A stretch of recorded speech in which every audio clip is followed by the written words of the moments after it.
Okay, so I guess this is part two because my phone had died. And I really don't have the technology. This is just my phone, and I don't know how to splice these videos together or whatever. But this is this is one of the pieces I just took off, and this is one I didn't clean yet. I just wanted to show you the difference between the two, and I'll show you what I did. Now I'll probably go over this with some of this steel wool at the very end because there's like light and darks on there, but it turned out pretty good. As you could see, it's nowhere near like this. So what I'm doing here now is this piece that is dirty, there's this seal, and you can see right here that it's pinched in. So I opened that up with a little tiny screwdriver, just a little bit to get that out. So I got this little screwdriver in there and opened it up a little bit. So I'm able to kind of pull that out now. I don't know if I can do it with just one hand.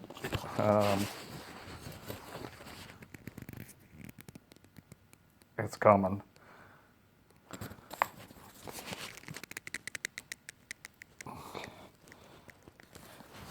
I'll put it on pause and pull it out the rest of the way. Okay, so I have it out now. And I don't know how well this camera is going to focus in on that, but there's a little pinch there. And what I'll do is I'll run my 1/8 inch on my drill.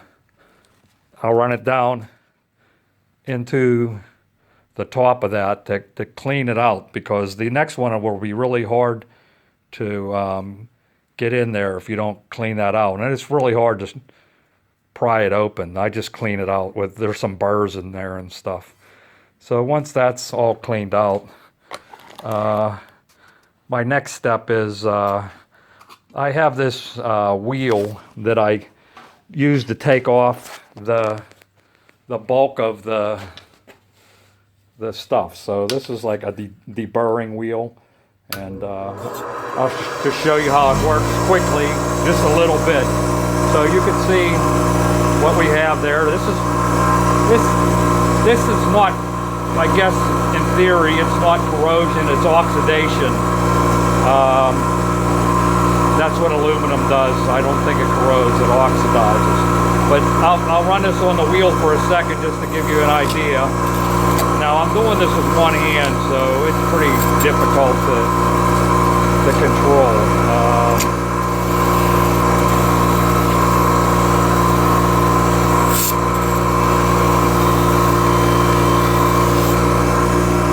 Now I don't know if this is picking it up. You can see I did this edge up here and down there a little bit. I'll try a little bit more to get that cleared up.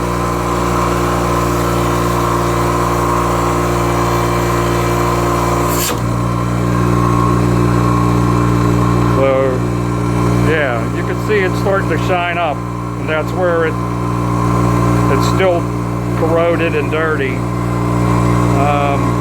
So that's my first step, and I'll do that wherever I can, but it's hard with this larger wheel. So I'll turn this off, and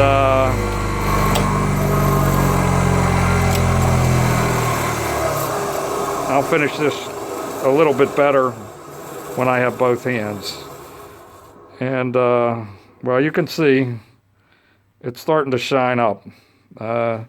Then to get it to the next stage and to get into the tighter area, you can't get that wheel. So what I have is these little wheels on the Dremel. The black one's a little bit finer, and the brown one is a little bit more aggressive. So I have this little Dremel tool. It's a pretty cool little tool. And it does a really good job of getting into the deep crevices and everything. And what's nice is it has this like snap-on where you can snap on the wheel and off to change it out. So these wheels they just snap in there and lock. So then my next step is I'll turn that on. Let's see if I can do this with just one hand. Let's see.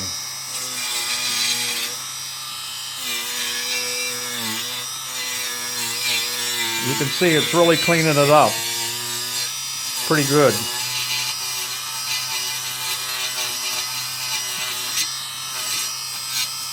Then I'll do this whole thing to get into all the crevices and everything with this wheel.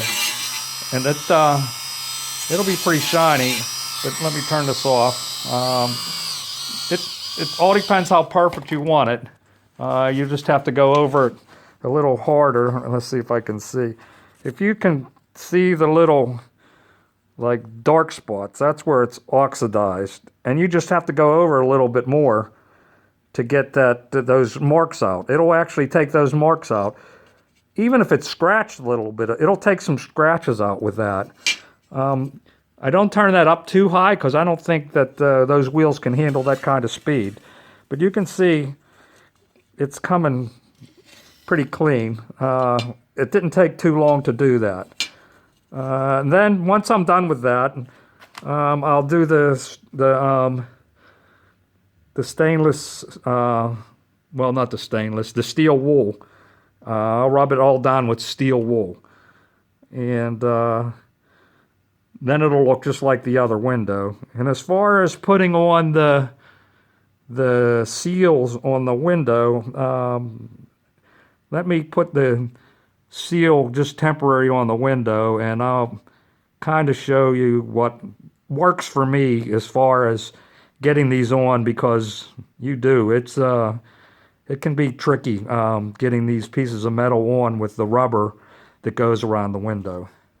So I'll put the rubber on around the window, and then I'll get back to you and see if I can figure out how to film this and show you how I do that.